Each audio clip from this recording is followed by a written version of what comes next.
warahmatullahi wabarakatuh. Bismillah walhamdulillah, asyhadu an la ilaha illallah wahdahu la syarikalah, wa asyhadu anna sayyidana Muhammadan abduhu wa rasuluhu la nabiyya ba'dah. Allahumma fassalli wa sallim wa barik wa karrim ala sayyidina Muhammadin wa ala alihi wa sahbihi ajma'in, amma ba'du.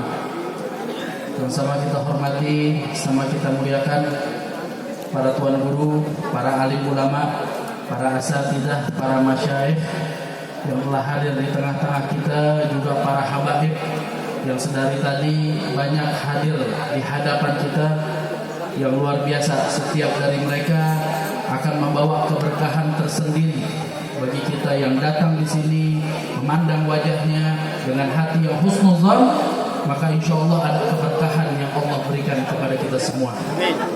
Terkhusus yang saya hormati, yang saya muliakan, orang tua kita dan guru kita, Kiai Haji Zainuddin Ali Al-Ghazali, yang semoga beliau senantiasa Allah berikan panjang umur, sehat afiat, Allah murahkan rezekinya.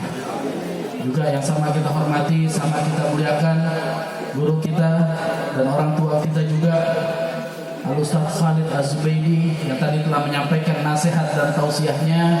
Semoga itu bisa menjadi satu bekal yang bermanfaat untuk kita di dunia dan di akhirat.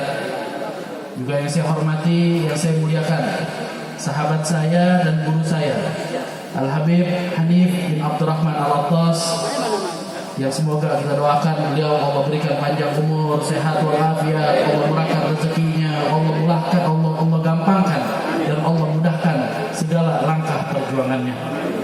Hadirin wal hadirat yang dirahmati Allah Subhanahu wa taala, enggak berpanjang kalam.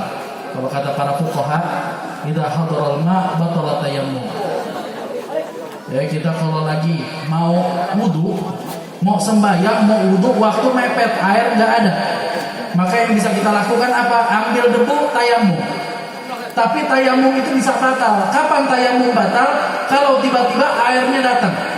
Airnya datang, debu nggak kepake lagi, debu nggak berguna lagi.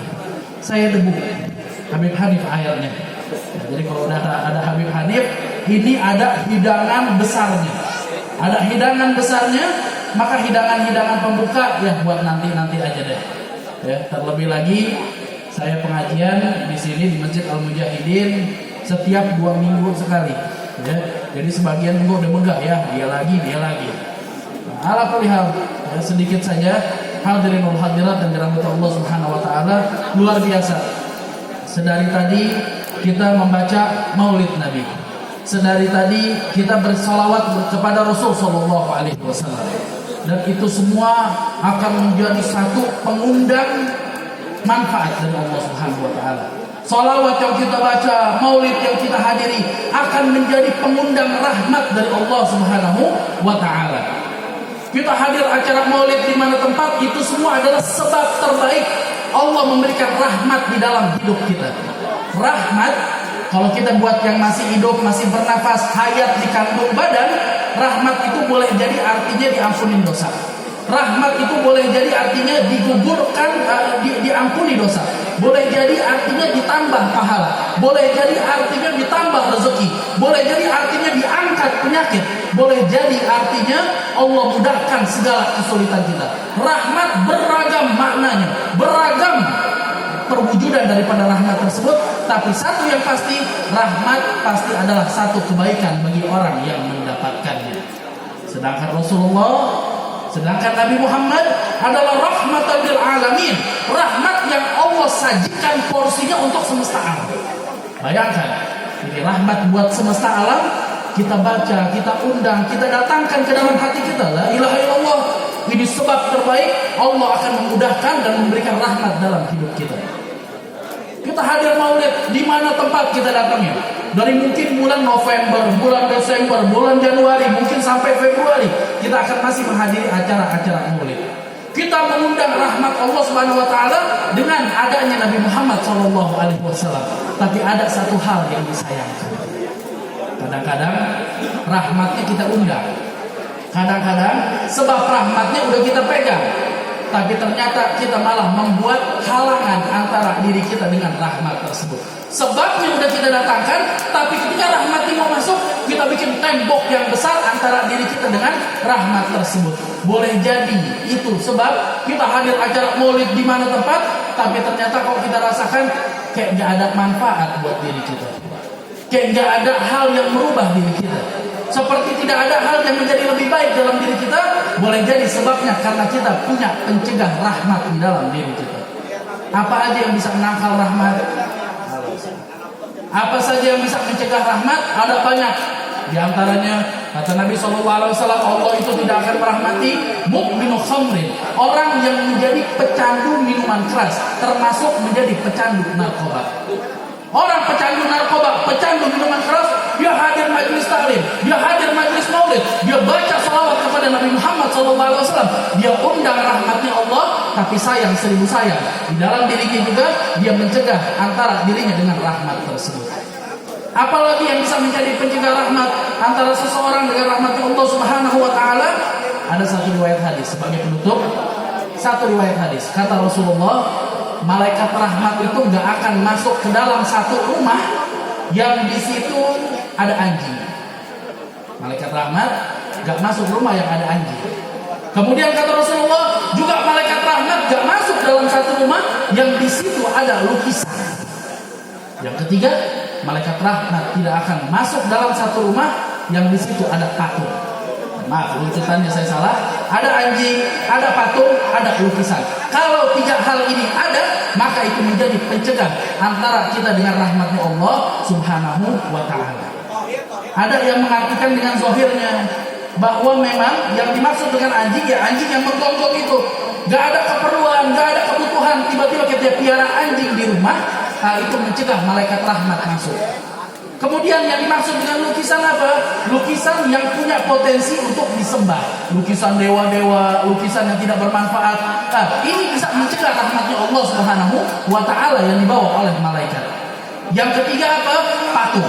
Di rumah ada patung yang bukan mainan anak-anak, mencegah rahmatnya Allah Subhanahu wa ta'ala. Tapi ada yang mengartikan dengan makna tersirat. Ada yang mengartikan tidak dengan zahirnya. Kata mereka yang dimaksud dengan anjing betul memang zahirnya anjing, tapi juga bisa diartikan anjing itu adalah ketika dua pasang.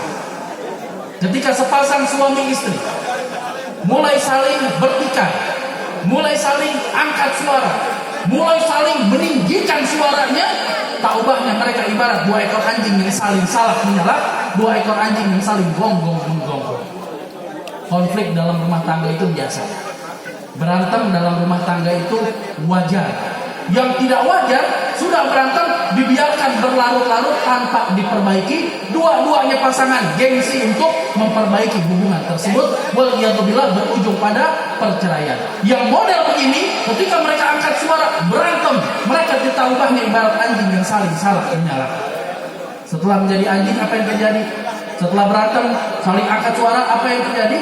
Mereka akan menjadi patung. Apa itu patung? Wujudnya ada, bentuknya ada, surahnya ada, tapi ternyata nggak ada suaranya. Diam-diaman. Ibu-ibu kalau habis berantem sama suami, ngobrol apa kagak? Enggak, diam dulu sejam, 2 jam, sehari, 2 hari. Diam-diaman. Bentuknya ada, makhluknya ada, tapi nggak ada suara di antara keduanya. Tak ubahnya mereka ibarat dua buah patung. Setelah menjadi patung, apa yang terjadi? Mereka akan menjadi lukisan. Apa itu lukisan? Menampilkan keindahan tapi semu, menampilkan keindahan tapi palsu, menampilkan keindahan tapi nggak benar. Kita lihat lukisan danau nyemplung, bisa apa kagak? Kan nggak bisa. Cuma gambarnya dia indah, bagus, enak dipandang, tapi semu. Dua orang setelah saling salak menyalak menjadi patung. Ketika keluar, rumah tangga kami baik-baik aja, rumah tangga kami bagus-bagus aja. Di depan orang seakan-akan mereka indah, bagus, tapi nyatanya keindahan itu adalah keindahan yang semu. Boleh jadi ini menjadi penyebab Allah tidak merahmati keluarga kita. Nah, kita udah hadir maulidnya, alhamdulillah. Kita udah baca salawatnya, alhamdulillah. Tinggal hilangkan sebab-sebab yang menangkal dan mencegah rahmat daripada diri kita. Mudah-mudahan kita semua Allah berikan taufik dan hidayah untuk senantiasa mendengarkan kebaikan dan bisa mengamalkan kebaikan tersebut. Lebih kurang saya mohon maaf. Assalamualaikum warahmatullahi wabarakatuh. Jazakumullah khairal jaza. Mudah-mudahan apa yang dulu kita sampaikan Allah jadikan ilmu bermanfaat dunia sampai akhirat. Bu,